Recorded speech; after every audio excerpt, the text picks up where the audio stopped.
What is happening, Tug Peeps? Oldmantup coming at you today with our week 9 of 10-9.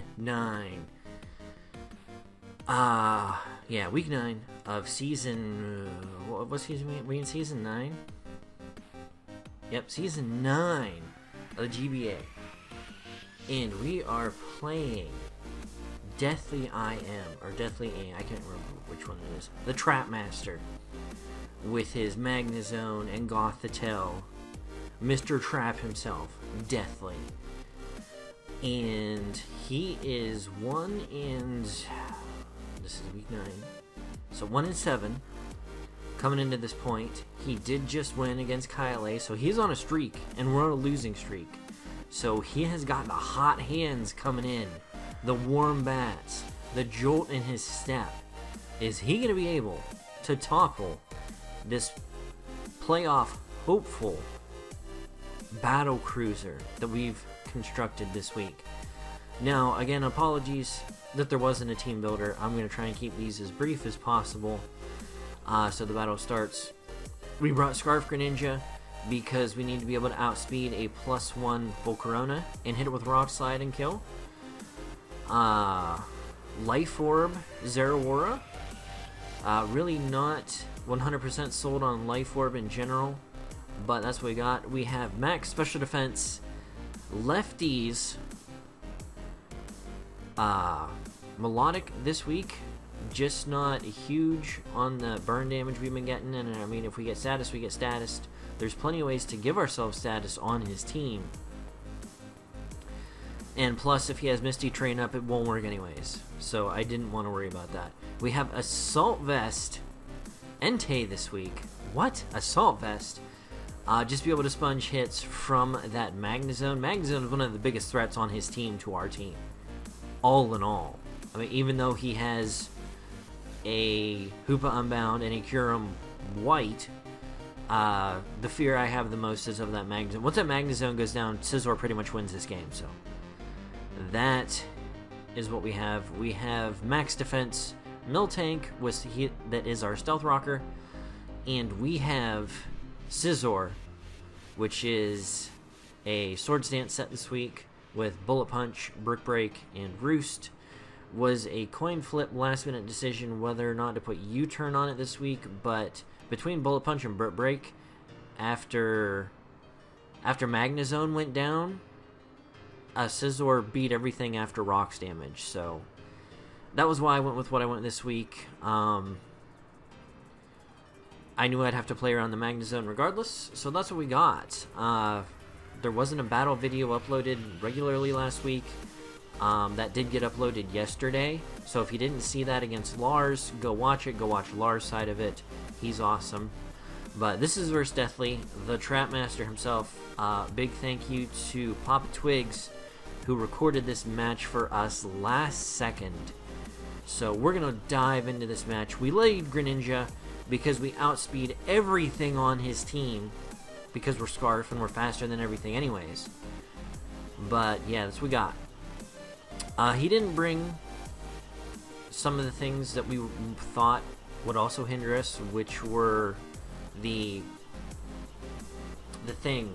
My favorite line of Pokemon, Flygon. There we go. All I could think was Trapinch because he's my favorite Pokemon. But no. Flygon. Didn't bring Flygon this week. He probably refused because he knows he's my favorite. But yeah. The way we're sitting going into this match, if we win, we're in the playoffs. Guaranteed, no matter what happens the week after. And Nate can't catch us at that point because we have a higher win-loss ratio. So winning, we're in. All we have to do is win any of our last matches and we're in. Or Nate has to lose any of his next 2 matches, which are against Goldoa, who isn't having a fantastic season himself, and Kyle A, who again is not having I don't think he's won yet. So we need to pull out a win to guarantee we're going to the playoffs. So let's get into this matchup and see what we can do against Mr. Deathly, who was super awesome to schedule with. I always appreciate that. So thank you very much, Deathly. Like I said, we're starting out with Sean Connery, the Greninja. So yeah, and we're gonna see Magnezone just come right out there, so I'm like, okay. Possibly Scarf, possibly Specs. Those were the two scariest sets we had against this team. We're just gonna U-turn. No negative effects to that. We would get initiative in the event he switched out. I don't know why he would.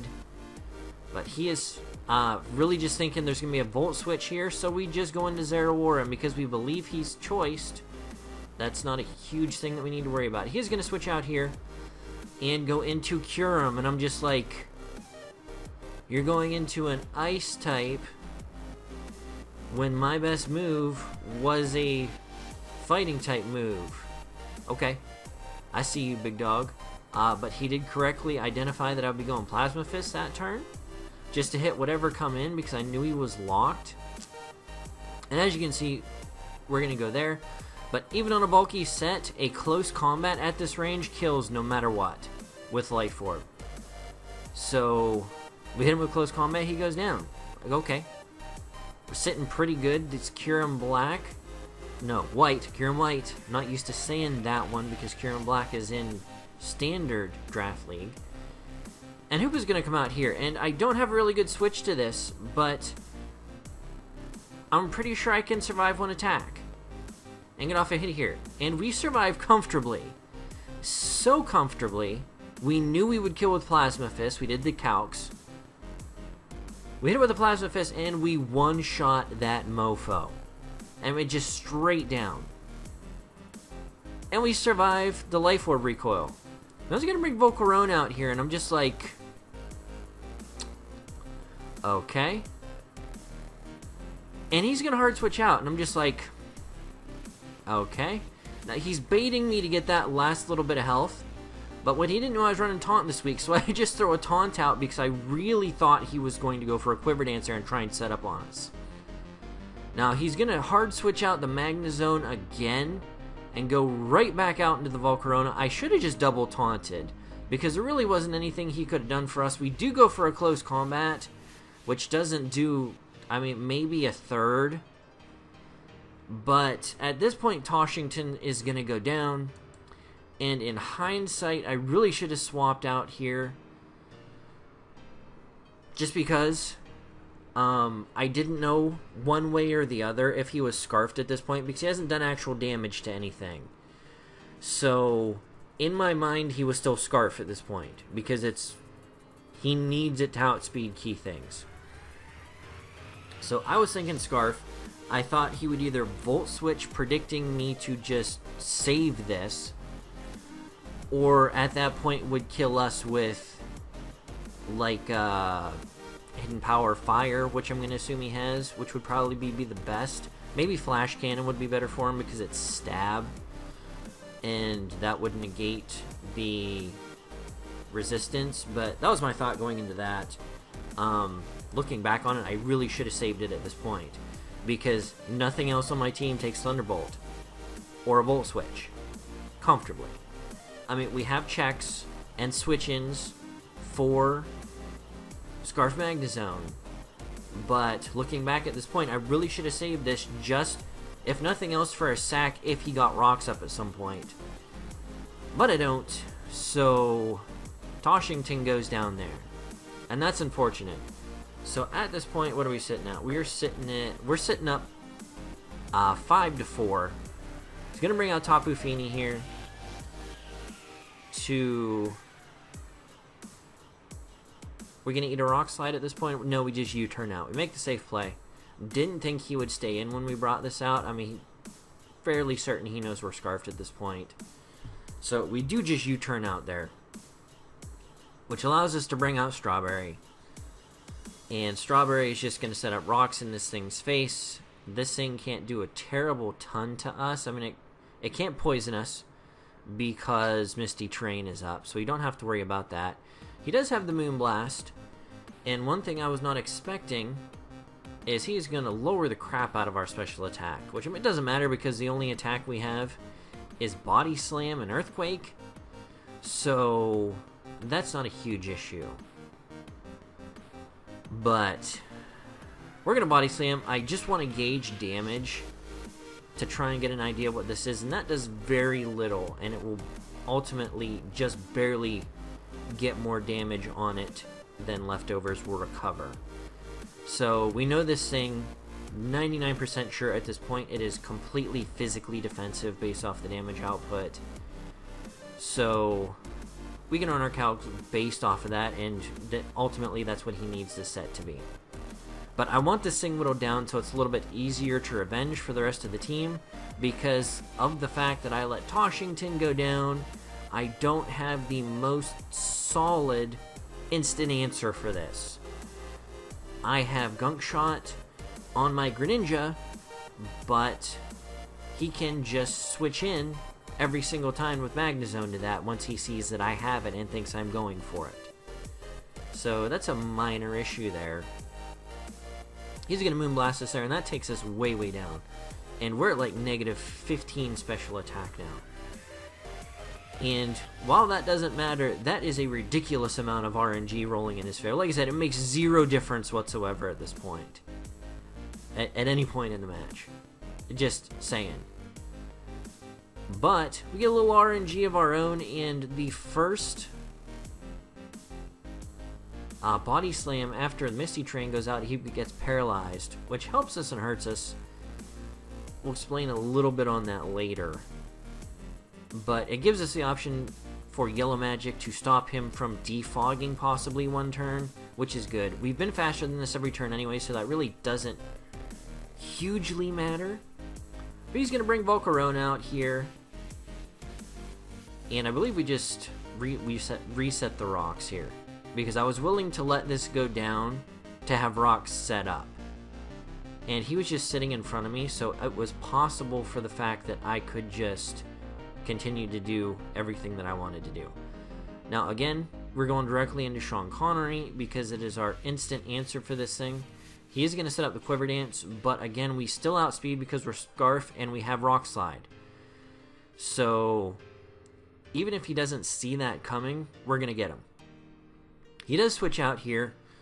Maybe not comfortable that he could take anything that we've shown him so far, which has only been U-turn. But he goes straight out into Feeny. Misty Terrain gets set back up. We're going to hit him with a Rock Slide. It does hit, and it's still just doing pitiful damage. We're barely got this thing below 50%, and is going to make it just back above that after the leftovers recovery. But we're going to go out into El Scizor here.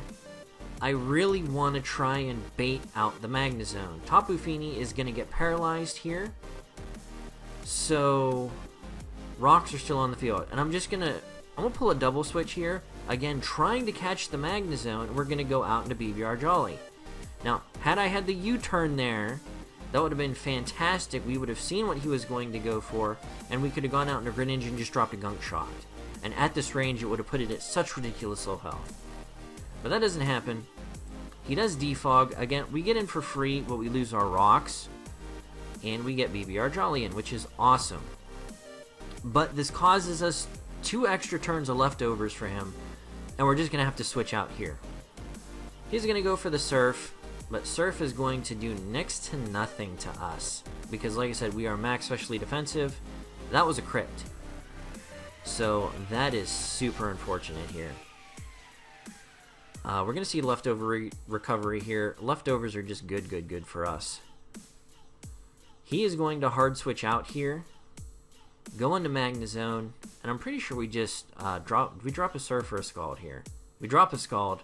That was a mistake on my part. That should have been Surf every day of the week. And that little bit of damage would have made a little bit of difference towards the end of this match, which you'll see. But he's going to Volt Switch out here. Now, even a Specs Volt Switch we take comfortably.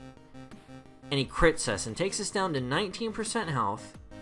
And that is super bad. He's going to go into Goth here, and which I thought was an interesting play. We just Mirror Coat, and we were bodying whatever come in after that.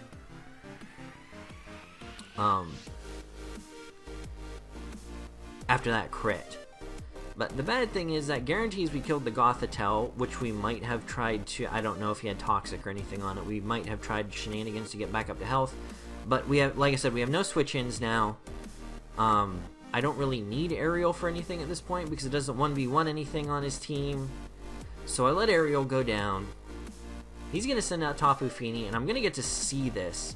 Now, his Tapu Fini, because of all the extra leftover recovery, is going to be almost all the way back to full health again. And I'm just like, why can't I kill this freaking thing? We're going to go back out into Strawberry. We're going to try and get our rocks up and hopefully keep this thing at relatively low damage. We get our rocks up here, and he's going to be paralyzed. So this gives us an extra turn. We're going to get the leftover recovery, which is good because we might be able to live a surf now. But really we should go for a milk drink after this turn. But we're not going to do that because I am hungry for the damage on this thing. And it's really starting to tilt me that I can't get as much damage on this thing as I want to. But had I went for a milk drink there, I easily would have taken that Moonblast. And would have been in a better position to keep my rocks up. We're going to go into Sean Connery here. And we're finally going to get to see, he goes before us here, and I'm just like, what the heck was that? Then I'm just like, he has Protect. That is his last move. We're going to get the Gunk Shot off here, which does well over 50%. But, I mean, obvious play is obvious. He's telegraphing going into Magnet Zone here. And of course I'm going to make the good play and switch out accordingly. No. Like I said, I am so thirsty for damage on this thing. I will risk Magnet Zone being able to just kill something. Looking back on this match, I am so frustrated the way I played around this Tapu Fini. So frustrated. We're going to go into BBR Jolly here because, like I said, we are designed to be able to take a hit from this thing. And he's just going to Volt Switch out, which I thought was really interesting. I know he's locked, and based off that damage and the damage that he did to Melodic, I know for a fact he's not Scarfed anymore, and that he is going to be Specs. Tapu Fini's going to come in here, going to get the leftovers. It is going to protect against us here. We do see that. And we're going to reveal that we're Iron Head. That doesn't matter. We're faster than everything on his team remaining still, I believe. What else is on his team? There's this. There's one more thing. We're going to Iron Head. We aren't going to get the Flinch. He's going to get to Defog, which is unfortunate.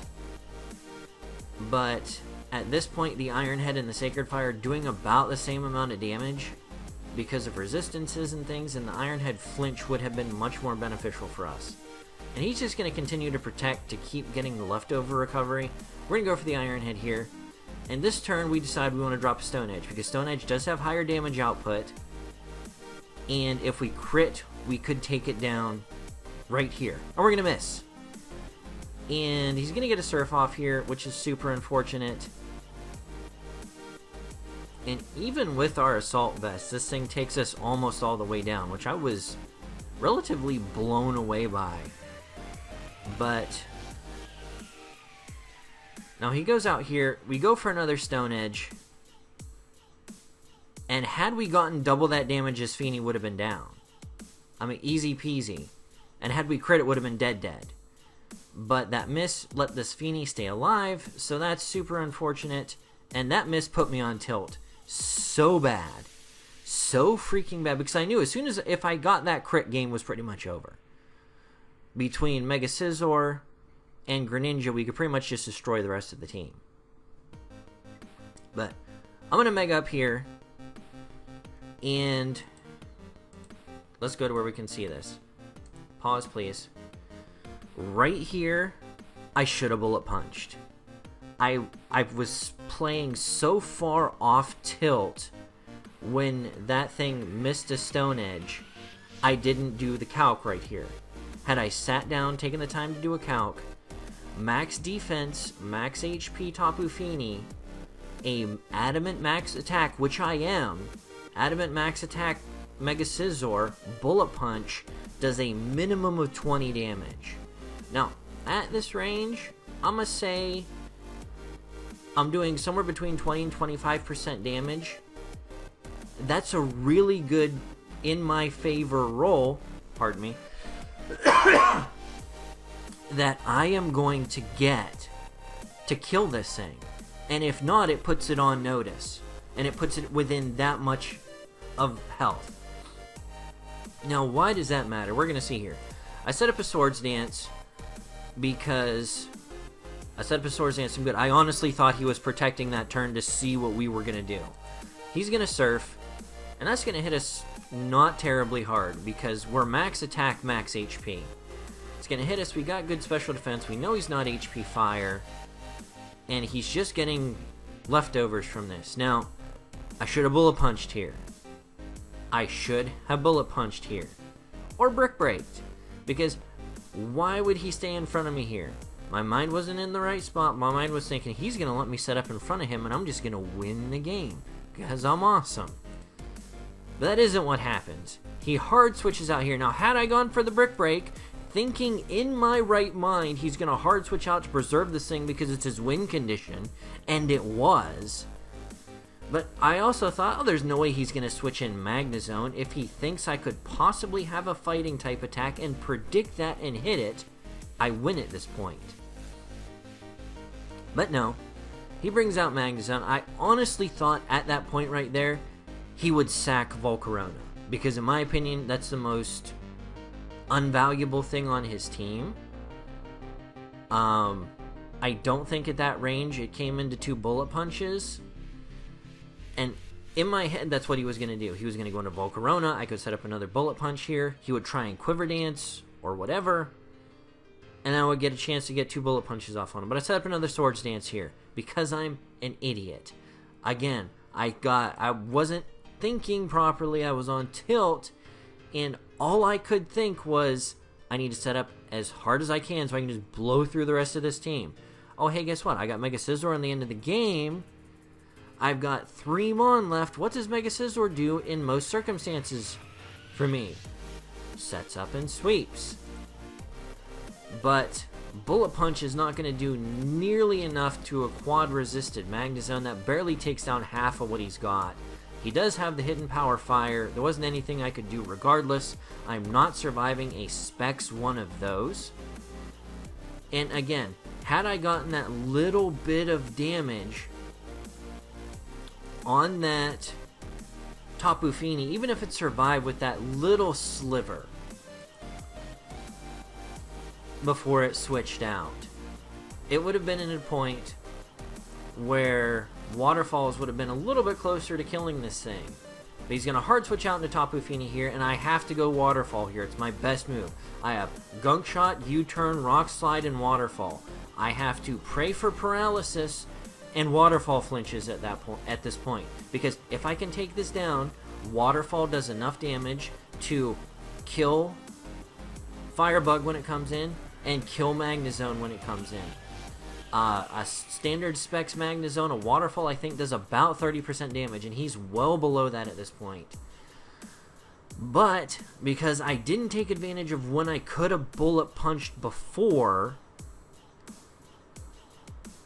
we aren't going to be doing a ton of damage to this thing with Waterfalls. Now, had he been at a low range to where he had only had leftovers, that Waterfall would have killed. And again, coulda, woulda, shoulda. This is all hindsight. But he's being taken down. We do survive a Moonblast. I knew a 0 investment Moonblast we could take. And the thing is, if we would have killed one thing with this, we would have won the rest of the game. Because we would have been battle bonded. He does get paralyzed here, which is awesome. He was going for the Protect to try and get those leftovers. We're going to get that Waterfall off. Yes, he's getting closer and closer range. Give me one more Paralysis or a flinch, and we win this match. We go to the playoffs. He gets a Protect off here. That's fine. Again, he's going to be a little bit better. It's going to put him in a better position to where I have to get 2 turns back-to-back in order to win. We need a Waterfall here. We need to either paralyze him or flinch him. Not going to happen. He gets the Moonblast off. GG. We lose 3-0 to Deathly in Week 9, which was the week we needed to clinch, so we could have just kind of skated our last match. But props to Deathly there. He come back. As I really put it to him in the beginning of that match, he wasn't playing fantastically early on, but he played that Feeney so well through mid to end of the match that's what won him the game. And again, congrats to him. Pardon me. He's coming back this season. I mean, granted, that's only 2 wins. I mean, 2 out of 10, that's 20% win. Even if he loses his last match, so, I mean, that's not bad. Or 10%, no. Yeah, 20% win rate. But that's better than I've had seasons. So, really happy to see him coming back with this team and doing well. So, all the props to him for turning it around. The last 2 weeks, I haven't been extremely happy with my play. I have not been playing playoff caliber Pokemon. So, it is mine and my fault only that we are in the position that we have to win against Leo, 6-Foot Hacks, next week, who, if I'm not mistaken, is the league leader right now.